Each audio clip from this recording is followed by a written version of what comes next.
Okay, so it's almost 2 o'clock Monday, and it's hot, but I'm working on charging up a new system.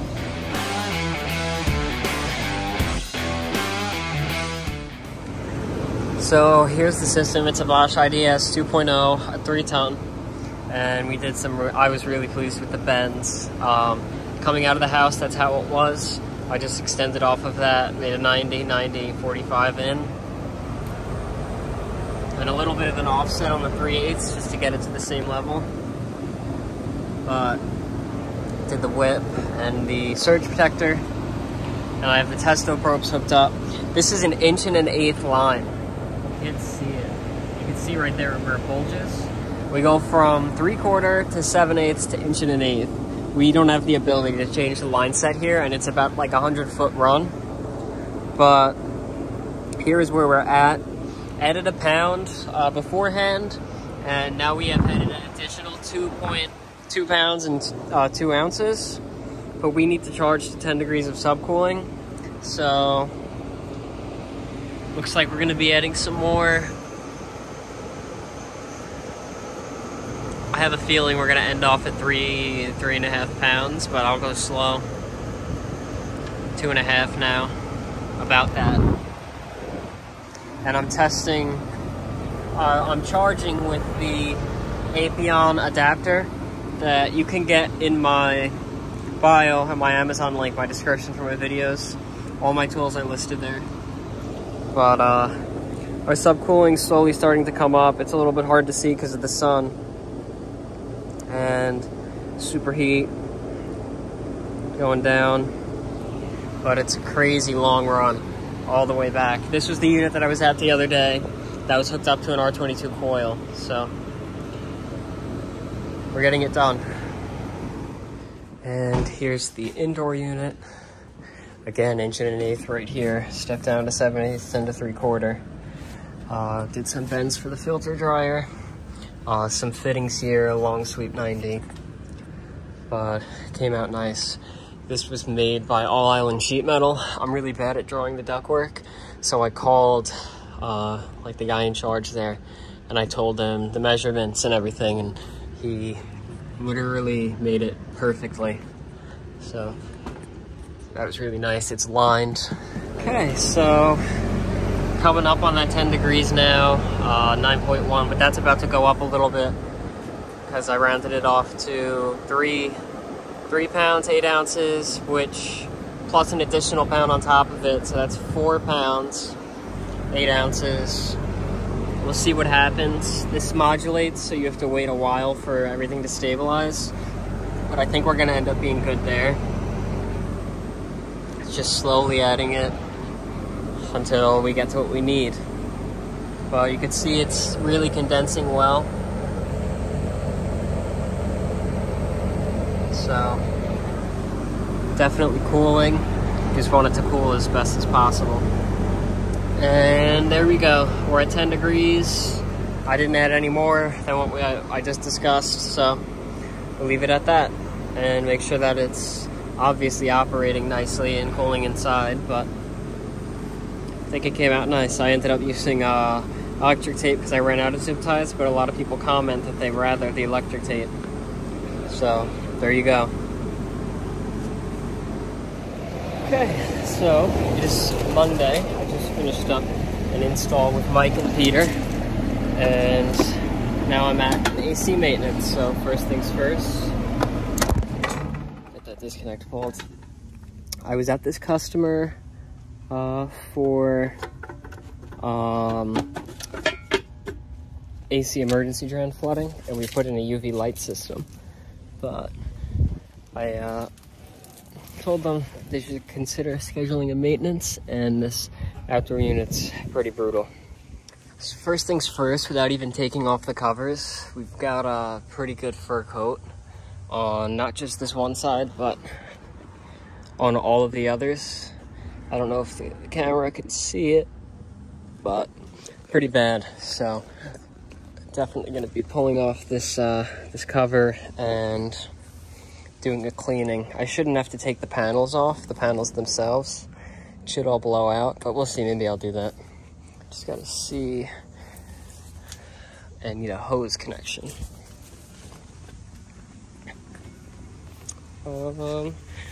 Let's see here. That's off because this is off. Nope, it's off because it's broken. Oh, it's blown out right there. That's fantastic. Okay.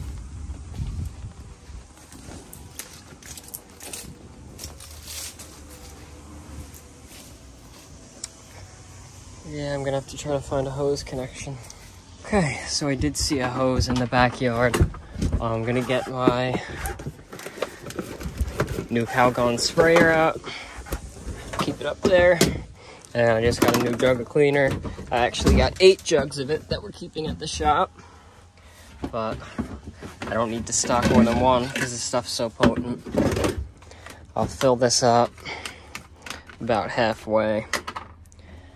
This unit's pretty dirty, but that should be sufficient.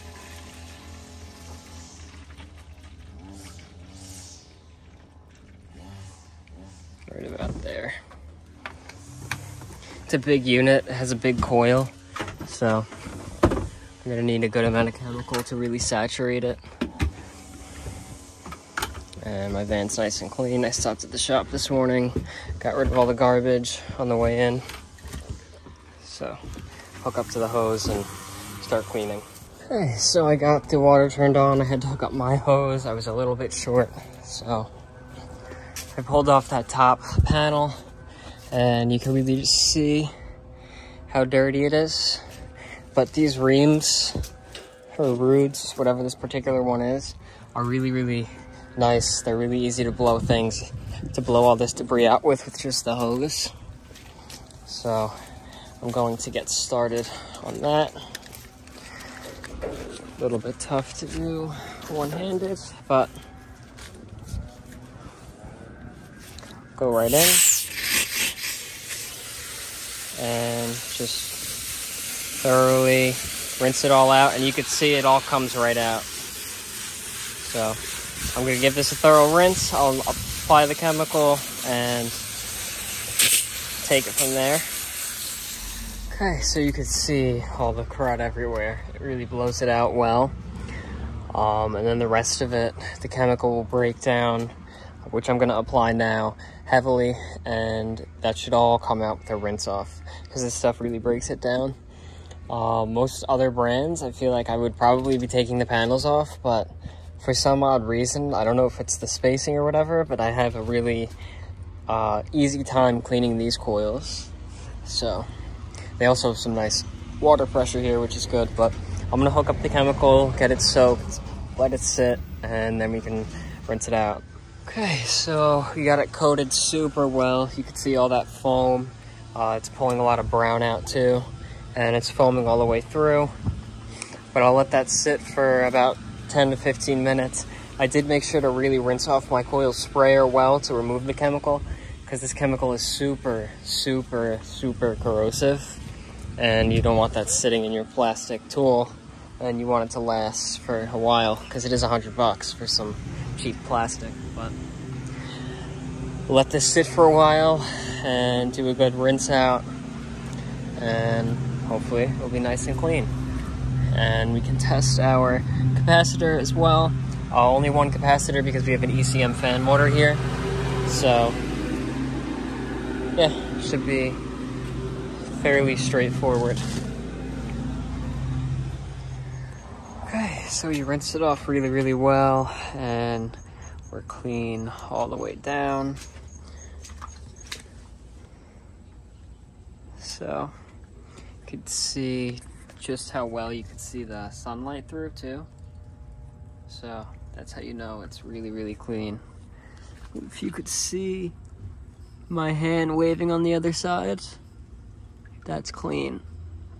So rinsed out the bottom really well to remove any mud. I also sprayed underneath here to try to remove as much as possible. It seems like it's endless when you're doing it, but just to get everything dislodged so that the unit can drain properly. But I'm gonna throw the top back on, test our capacitor and our contactor, and plug it back in, and we'll check pressures. And first things first, for our electric panel,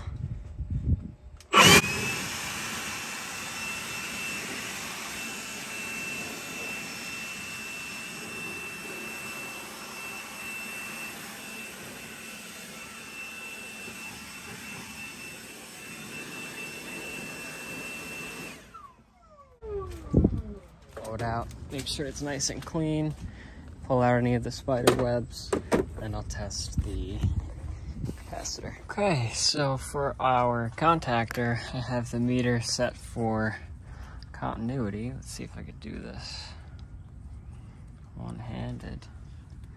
You can see little to no resistance. It's bouncy because it's not super stable on my leg, but yeah, with the leads touched together, little to no resistance. I pulled off the brown and the blue wire that were going into the contactor, so now I can go from one leg to the other. And 16.9 ohms, so we're in the teens. We are good to go on that.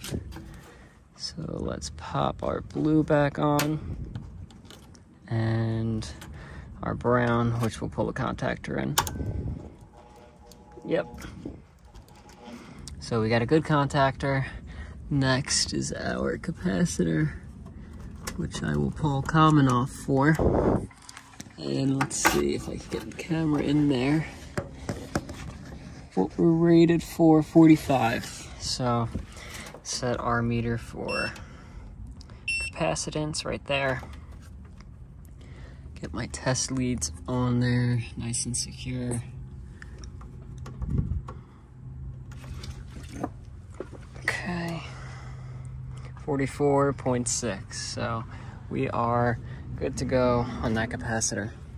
Now I can wrap my meter up, get it turned on, let it dry out the coil, and check pressures. Okay, kicked on, everything started up without issue.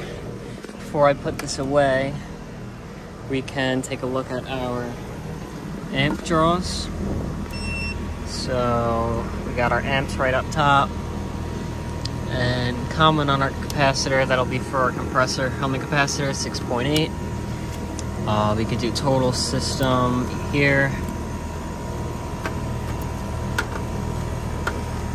and 9. So that's pretty good.